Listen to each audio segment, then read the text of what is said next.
Cracking conversation, analytical interpretation, and igniting imagination with the Little Lang Gang. Hello everybody, welcome back to the Little Lang Gang. Sorry it's been a while. We, like you, have been in lockdown and unable to actually see each other to record. But as we are back, it means that we are able to get you a podcast out. So with you today you have myself, Miss Graham. And you have myself, Miss Battiste. And we're going to talk you through the context of An Inspecor Calls. You've got to understand two different time periods, really. You've got to understand the play's time period and the writer's time period.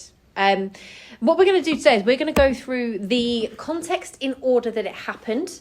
So from 1912 up to 1945. However, you can put it into your essays as and when you feel fit. It doesn't need to be in any kind of order. Hopefully this will just be a nice way of you to kind of, if you're sitting there at home wondering what you can do to help yourself in this time, I would advise doing a little timeline. Absolutely, yeah, definitely. Starting with 1912 and moving up to Priestley and where he is in 1945. It's really important to note that these two time periods kind of are the backbone of the play and they're present. But you also need to think about the third time period, which is us as well. Reading it and how we interpret it and how things have changed.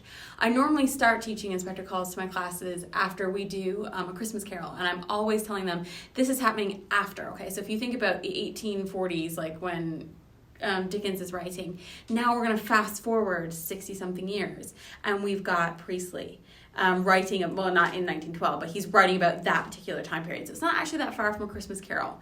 So it's interesting to see the progression of society from even Christmas Carol, right up to us. Well, yeah, I mean, if you think about it, Christmas Carol is written in 1843. Mm-hmm. This is written in 1945. Yeah, so and we find ourselves years. in now 2021. So, we're approaching a span of 200 years. Society has changed a huge amount, but weirdly the messages is the same. Yeah, and this is it. Why are we still studying it? It kind of comes back to that question of it's still relatable. Relatable is not a word. It's still relative. And it's still something that resonates with audiences. And I think that's exactly what Priestley was doing. I mean, he's not a silly boy. Setting it in 1912 and writing it in 1945, it just works so beautifully. And you have to also remember that it was banned here in 1945 when it first came out. It didn't, what's the word I'm looking for? It didn't debut here because it was actually considered a bit too risque. Close to the bone, I think, wasn't it? Close to the bone would be a really good way. Well, we'll talk about that when we get to 45. Let's start with 1912. And the first bit of context is just, was it a week after the events of our play? Yeah. The Titanic sinks. Cue all of the wonderful memes of Leonardo DiCaprio. I don't make it an excuse to put any pictures of Leo into my PowerPoints I possibly can. Yeah, I hum the song. But yeah, no, definitely. It is the Titanic. And I always bring up the idea of the Titanic being a metaphor here. Yes, it's an absolute moment in history. And Burling looks like an idiot when he's talking about it being that's the initial bit, isn't it? There is this huge ship that no one genuinely believed. They were saying things like God himself could not sink this ship. Yeah. The genuine belief it couldn't. So when it did sink, not only did that, you might argue, you would hope, humble the upper classes that were so adamant that it was fine. But really it's that dramatic irony, isn't it, of, Burling getting everything wrong and saying, the Titanic, she sets sail next week and unsinkable, absolutely unsinkable. Well, I mean, I don't want to sound like a broken record here because we'll say this a million times over. But the fact that Mr. Burling gets pretty much every event we're going to talk about here today wrong shows us he's an untrustworthy character and someone we shouldn't respect. He doesn't have an idea of what is actually going on in the outside world. And he's so full of hubris and so full of pride. And it's that fallibility of man that Priestley really points out, that men, like people, humans, we fault, we have failures, we get things wrong. And sometimes the upper class doesn't see that because they can't see that they do anything wrong. It's not something that they can understand. So for Burling, these are absolute truths. And he uses the absolutes, doesn't he? He uses those imperative, absolutely unsinkable. Unsinkable. There will not be war. It's not talking in maybes, kind of, should-haves. It's definite, this isn't going to happen. Because in his head, in his social scope, of course those things aren't going to happen. Well, it's also that thing, yeah, you're right. He was adamant, he was confident it wouldn't. And one of my Year 11s worded it perfectly today, that sinking of the Titanic represents the clear class divisions, doesn't it? You had that ship that you literally there was literal segregation. Yeah. You got upper classes with their beautiful rooms and suites and sun decks, all the way down to those in the lower class, the third class, who were in bunk beds crammed into small spaces. And if you actually look at the death toll and who survived and who died, it was the lower classes that died. They were on the bottom of the ship. Oh yeah, they couldn't, if they could get up, by which point however many lifeboats had gone, they knew there weren't enough. Yeah. They knew people were going to die. By the time they got up there, didn't one of the lifeboats as well left with 16 people on, and it had space for 60. And they didn't want, the upper classes didn't want the lifeboats to be overcrowded. Absolutely. So if, that's a true story. You won't need to go into that much detail in an essay, but it's the idea of the upper classes' absolute sense of superiority, that they would rather people die than them be in discomfort. Well, it kind of links back to Scrooge and these, the excess. The fact that people actually view them as excess. They're not something to even be thought about here. And I think, starting with the Titanic as well, it's such a beautiful piece of foreshadowing. This great thing actually sinking. And I think it kind of really sums up the family. It sums up the way that they think they are and the way that they believe them to be. They're unsinkable at the beginning. You said you were saying at the beginning it's a metaphor for Mr. Burling and the beliefs he holds. And we say Mr. Burling, it's really all of them, but the reason maybe more Mr. Burling because he mentions it. Yeah, so absolutely. He believes in capitalism and a classed society, and 2 weeks later that ship will sink. And I think that is a good metaphor for what will happen with him. He says this, and 20 minutes later they sink. And if you actually see the staged version as well, the house rises up and all of their possessions fall out. It sinks. It literally casts them onto the floor of the stage. So you could talk about that as well. It's a beautiful bit of context because it links into pretty much everything else in terms of character and theme, and even if it's metaphorical, it's got so many links. Which brings us on to the next context point, which is between 1914 and 1918, England finds itself in World War One. The origins of which we won't go into, but essentially it's a time of war is not only a time of suffrage, but it's a time of, or suffering even, it's a time of, it's expensive, it's tough for society, not just in deaths, but in many senses. But it also brings people together.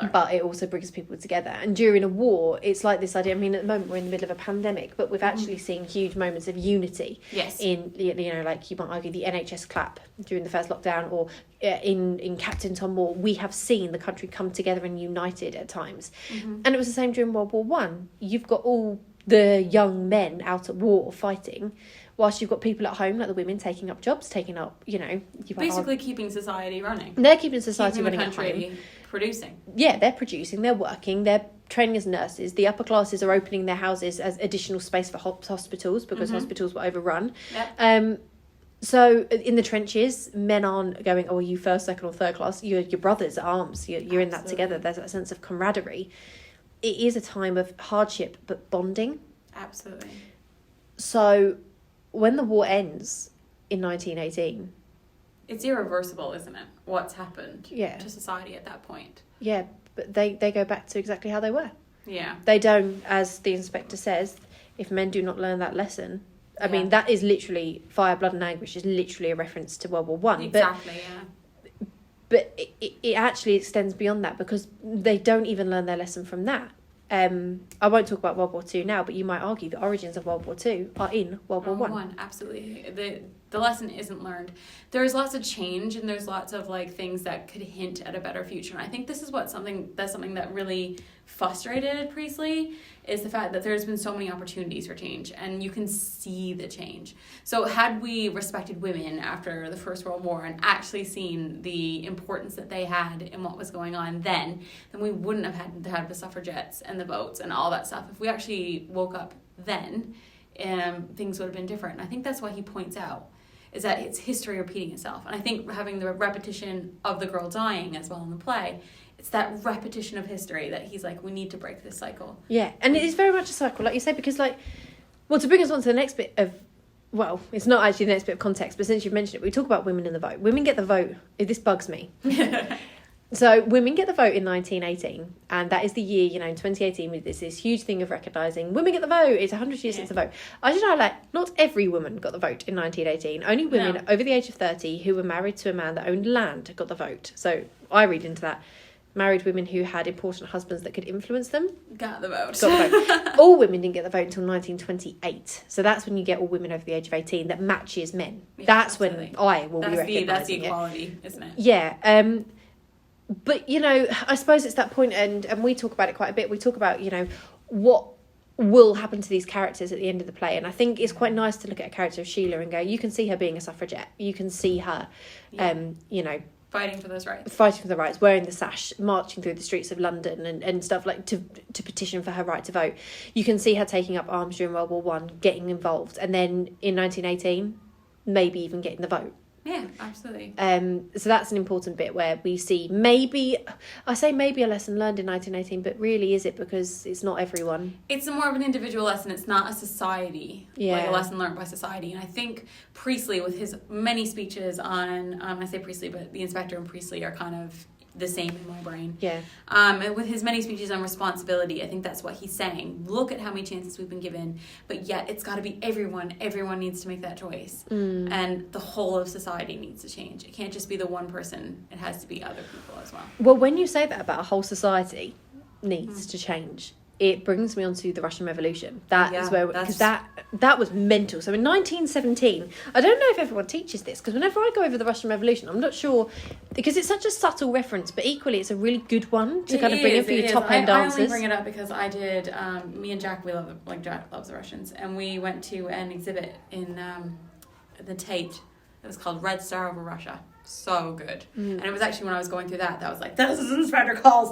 Also, I mean, if they do GCSE history, I don't know if it's on the syllabus anymore, but I did this for GCSE history. I did the Russian Revolution, and we talked about the Bolsheviks and the communists and stuff. Yeah.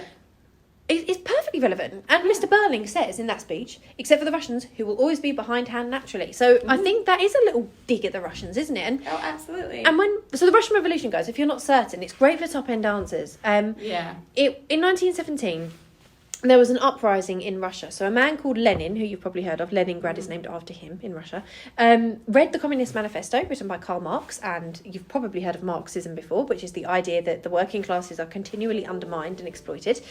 Lenin reads this book and says, that's basically what's happening in Russia. And he gets a group of people together called the Bolsheviks, who set up a group who storm the Winter Palace, which is what the event was called. They basically just absolutely ransacked through the palace, captured the Tsar, which is their king, and his family, executed them eventually. I don't think they did it then and there, but they eventually executed them, and set up communism in Russia. Now, it's not my job to talk about, you know, communism and if it's a good or bad thing, and I don't even think Priestley's kind of suggesting that. But what we do see with that is an evidence of the working classes having enough and overthrowing the upper classes.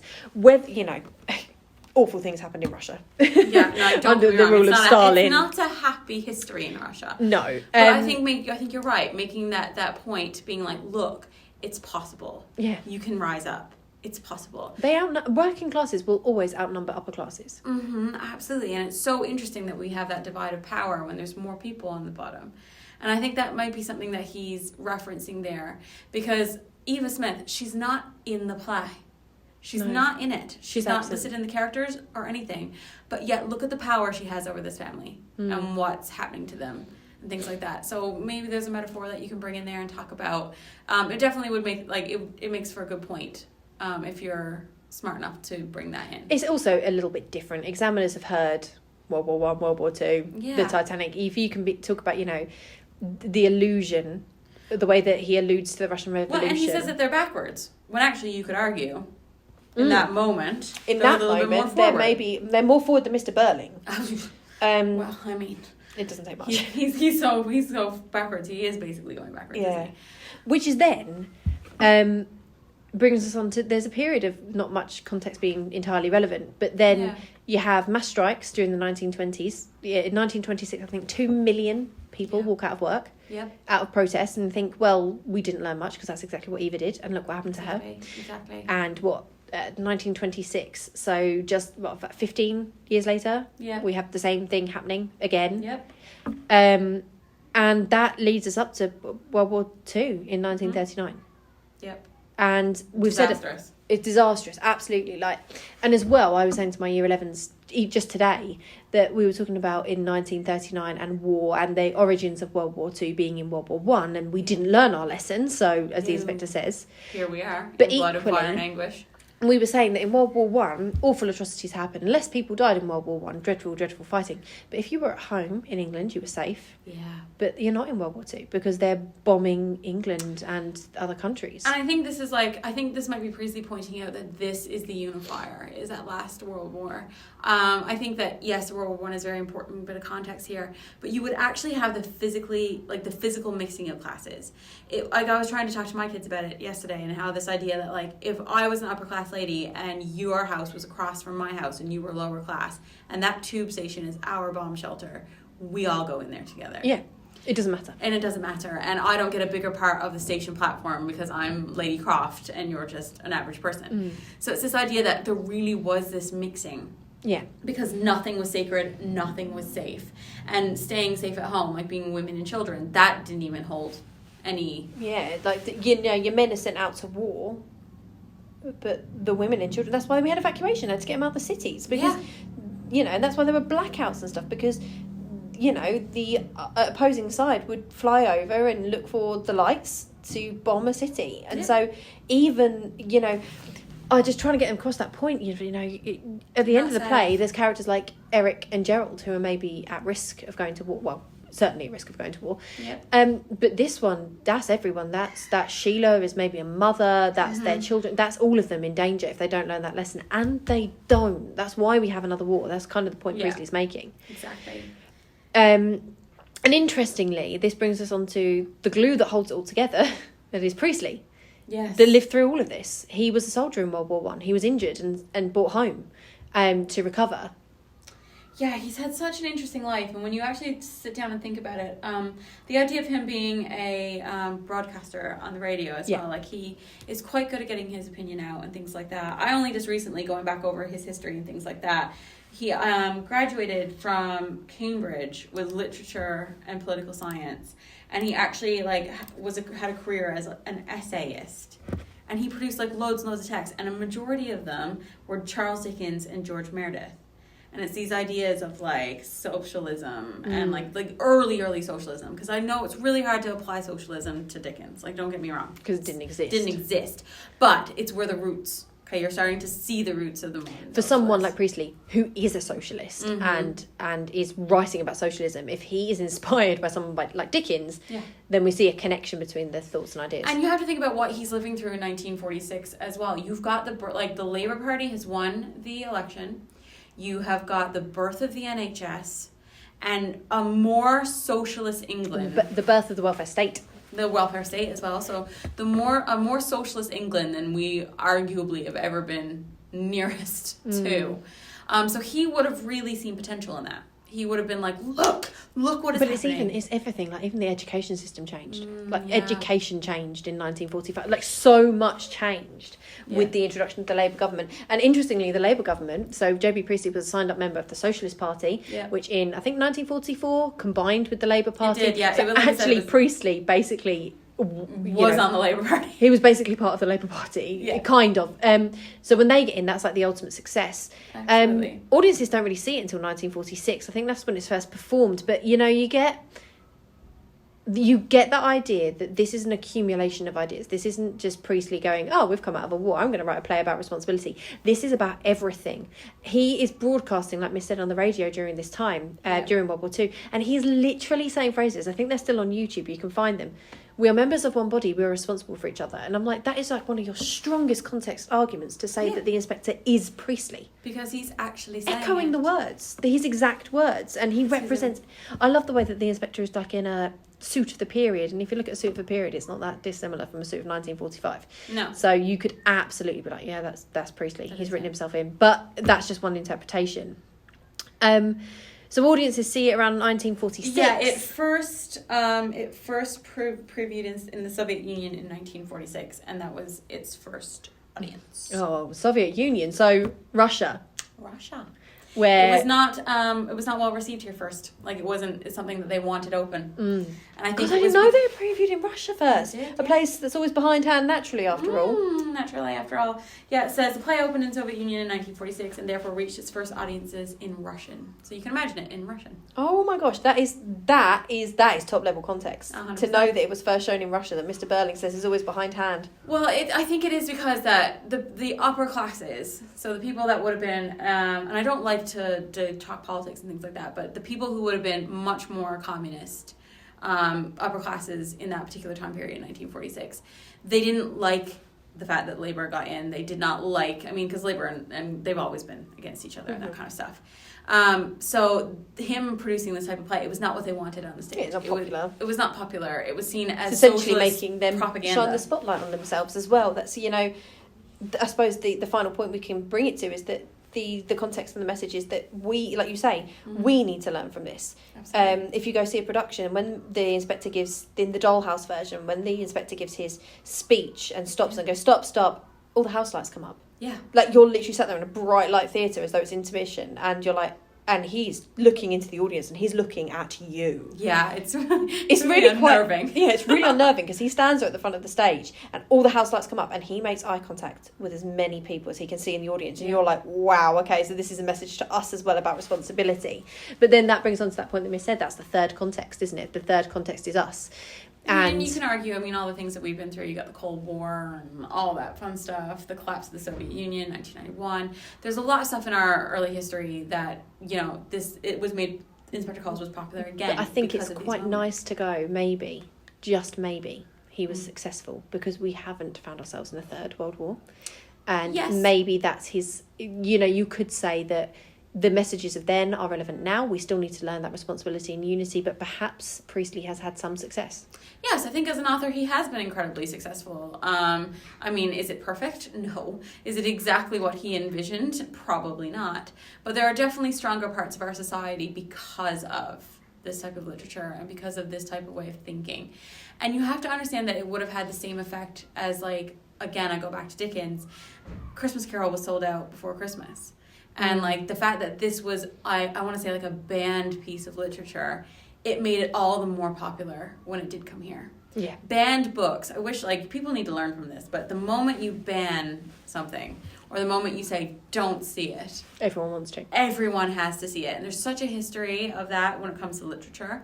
And I think Inspector Calls finds itself within that. It was a banned piece of literature, and then it became as popular because of that. To the extent that you're still studying it today. We're still studying it today, and therefore Priestley has been successful. It makes a lovely conclusion to talk about modern day context and go, maybe Priestley was successful after all, because here we are still studying it and learning the same messages. We haven't had to live through the blood, the fire, and the anguish in our lifetimes. Unless you class the pandemic. Well, every generation must have its trials and tribulations, I suppose. It's just our turn. Thank you so much for listening, everyone, to me and Miss Battiste ramble on about all of this different, 30 years worth of context. Hopefully you found this useful. Like I say, I think a timeline is a great way to kind of compartmentalise all of that information. We're looking to do a little bit more Inspector Calls as we move forward. Yes. So definitely. Probably maybe a podcast on, we're getting a bit close now, aren't we? But a podcast on character and a podcast on theme. I tend to divide the characters. Maybe we might divide them 3 and 3 and spend some time on each group. So keep your eyes here, guys. We will still be recording. Thank you so much for tuning in, and we will see you next week. Yeah. Take care, everyone. Bye.